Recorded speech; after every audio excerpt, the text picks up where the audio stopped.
అందరికీ నమస్కారం. Print media electronic media సోదరులకు స్వాగతం చెప్తూ తెలుగుదేశం పార్టీ అధినేత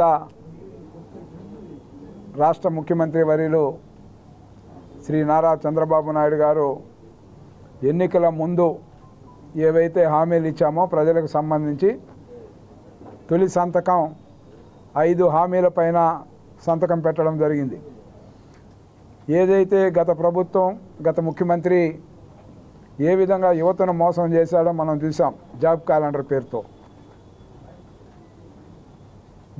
దానిపైన తెలుగుదేశం పార్టీ పైన అంచెలంచెలుగా కూడా యువత మొత్తం కూడా ఈ రాష్ట్రంలో చంద్రబాబు నాయుడు గారి పైన నమ్మకం ఉంచి ఏ విధంగా మొన్న ఎన్నికల్లో వాళ్ళు అండగా నిలబడి గెలిపించారో చూసాం. అందులో భాగంగానే ఏదైతే వాళ్ళకి హామీ ఇచ్చామో డిఎస్ఏ పైన మొట్టమొదటి సంతకం చేయడం జరిగింది. దానికి సంబంధించి ఏకంగా 16,347 ఉపాధ్యాయ ఖాళీలను భర్తీ చేసే విధంగా ఈ డిఎస్ఏని ప్రకటిస్తూ మొదటి సంతకం పైన ఆయన సంతకం చేయడం జరిగింది. అదేవిధంగా ఈరోజు చూస్తే 16,828 డిఎస్సి పోస్టులకు ప్రకటించగా నేడు ఒకేసారి ఈ పోస్టులను ప్రకటించడంతో నిరుద్యోగ యువతంతా కూడా రాష్ట్ర వ్యాప్తంగా నిన్న ఈరోజు ఏ విధంగా వాళ్ళ ఆనందానికి అదుపు లేకుండా ఏ విధంగా వాళ్ళు చంద్రబాబు నాయుడు వారి పైన ఉన్న నమ్మకాన్ని వమ్ము చేయకుండా మాట నిలబెట్టుకున్న ముఖ్యమంత్రిగా ఆయన కీర్తిస్తూ ఏ విధంగా బాసటగా నిలిచారో నిన్న ఈరోజు మీడియాల ద్వారా కానీ పత్రికల ద్వారా కానీ వాళ్ళు తెలియజేసిన హర్షాన్ని మనం చూస్తూ ఉన్నాం. అదేవిధంగా ఈరోజు రెండో సంతకం గురించి ల్యాండ్ టైటిలింగ్ యాక్ట్ రద్దు, దీనిపైన కూడా ప్రజలందరూ కూడా ఏదైతే ఈ ల్యాండ్ టైటిల్ యాక్ట్ని వాళ్ళు చట్టం చేశారో చట్టం చేయక ముందు నుంచి కూడా పోరాటాలు చేశారు అడ్వకేట్స్ కానీ రాష్ట్రంలో ఉన్న ప్రజలందరూ కూడా.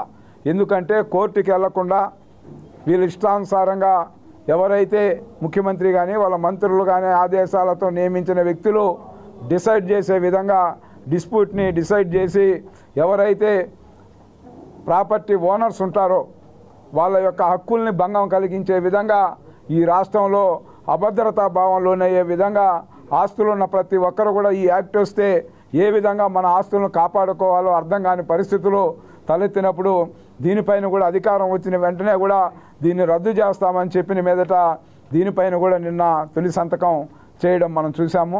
అదేవిధంగా దీనికి సంబంధించి చూస్తే జీవో నెంబర్ 512 జగన్మోహన్ రెడ్డి ప్రభుత్వం జారీ చేసింది.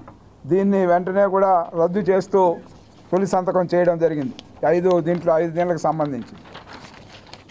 అదేవిధంగా మూడో సంతకం పేదల పింఛను పైన గతంలో 2,000 రూపాయలు చేసిన తెలుగుదేశం ప్రభుత్వం చంద్రబాబు నాయుడు గారు దాన్ని మళ్ళీ అధికారంలోకి వస్తే 4,000 రూపాయలు చేస్తామని కూడా ప్రకటించడం, దానికి అనుగుణంగా ఈరోజు పింఛన్లకు సంబంధించి కూడా ఒకేసారి 3,000 నుంచి 4,000కు పెంచుతూ చంద్రబాబు నాయుడు గారు ఈరోజు నిర్ణయం తీసుకోవడం జరిగింది. దీనిపైన కూడా అందరూ కూడా ఈరోజు తెలుగుదేశం పార్టీ కానీ జనసేన బీజేపీకి సంబంధించి ఏదైతే ఉమ్మడి మేనిఫెస్టోలో ఏవైతే ప్రకటించామో వాటన్నిటిని కూడా ఏ విధంగా ముందుకు తీసుకెళ్లాలో దాంట్లో భాగంగానే ఈరోజు ఇది మూడో సంతకంగా దీన్ని పింఛన్దారులు లబ్ధి చేకూర్చే విధంగా తీసుకోవడం జరిగింది. అదేవిధంగా 4వ సంతకానికి సంబంధించి నైపుణ్య గణన అంటే ఇప్పుడు మన విద్యార్థులు చదువుకున్న విద్యార్థులు అందరినీ కూడా మనం చూస్తూ ఉన్నాం. ఇప్పుడు ఎగ్జాంపుల్ చెప్తే ఇప్పుడు మనం అనేక కంపెనీలను కూడా ఇక్కడ తీసుకొచ్చాం. ఈ కంపెనీల్లో పనిచేయాలంటే కొన్ని కంపెనీల వాళ్ళు ఏదైతే నైపుణ్యం లేదనే దీంతో ఇతర రాష్ట్రాల నుంచి వాళ్ళ కంపెనీల్లో నియమించుకునే పద్ధతి ఉండేది. ఈరోజు ఆ నైపుణ్య అభివృద్ధి చేయాలి, మన యొక్క యువతలో కానీ ఏదైతే యువకుల్లో కానీ యువకుల్లో చదువుకున్న వాళ్ళకి నైపుణ్యత పెంచి వాళ్ళకు ఉద్యోగ భద్రత కల్పించే విధంగా నిర్ణయం తీసుకోవడం కూడా ఈరోజు భారీ ఎత్తున కూడా ప్రజలందరూ కూడా యువతంతా కూడా హర్షిస్తూ ఉన్నారు.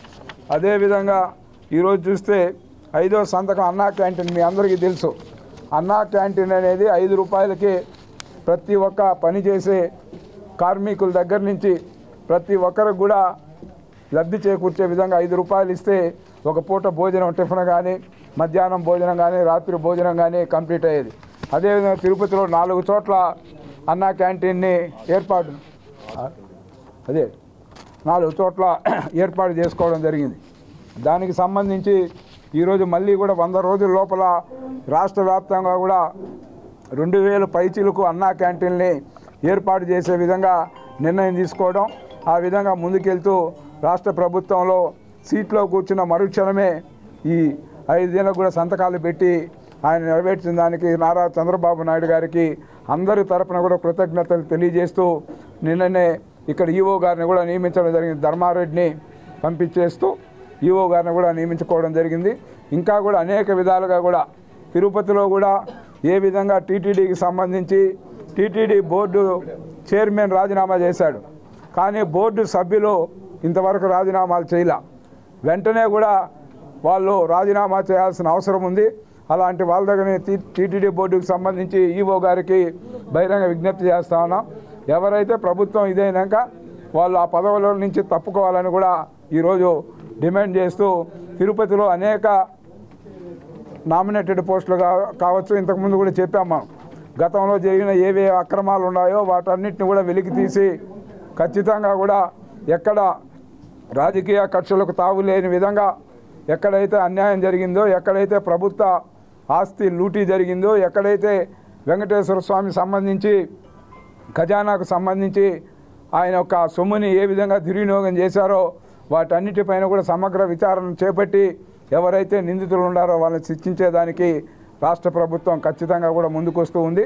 కాబట్టి ఈ తిరుపతి అభివృద్ధిలో అనేక కార్యక్రమాలు పెండింగ్ పడ్డాయి. వాటన్నిటిని కూడా అటు జనసేన పార్టీ నుంచి ఎంపికైన ఆర్ఎన్ శ్రీనివాసులు ఎమ్మెల్యే గారిని భారీ మెజార్టీతో గెలిపించారు ప్రజలందరూ కూడా. వాళ్ళందరికీ కూడా కృతజ్ఞతలు తెలియజేస్తూ తిరుపతి అభివృద్ధిలో తెలుగుదేశం, జనసేన, బీజేపీ కలసికట్టుగా ముందుకెళ్తామని కూడా ఈ సందర్భంగా కూడా తెలియజేస్తూ సెలవు తీసుకుంటాం.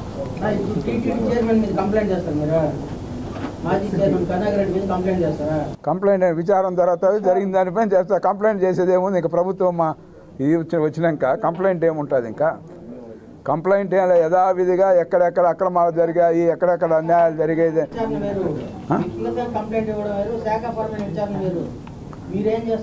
వ్యక్తిగతంగా అసలు లూటీ ఎంత జరిగింది ఏంది, ఇప్పుడు ఊరికే కంప్లైంట్ ఇచ్చి చేతులు దులుపుకోవడమో ఇంకోటో కాదు.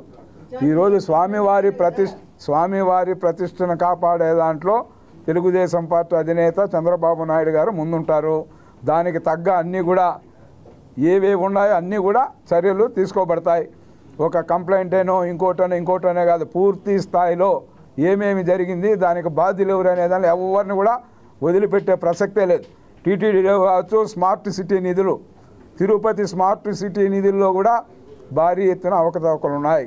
వాటన్నిటిని కూడా బహిరంగపరుస్తాం.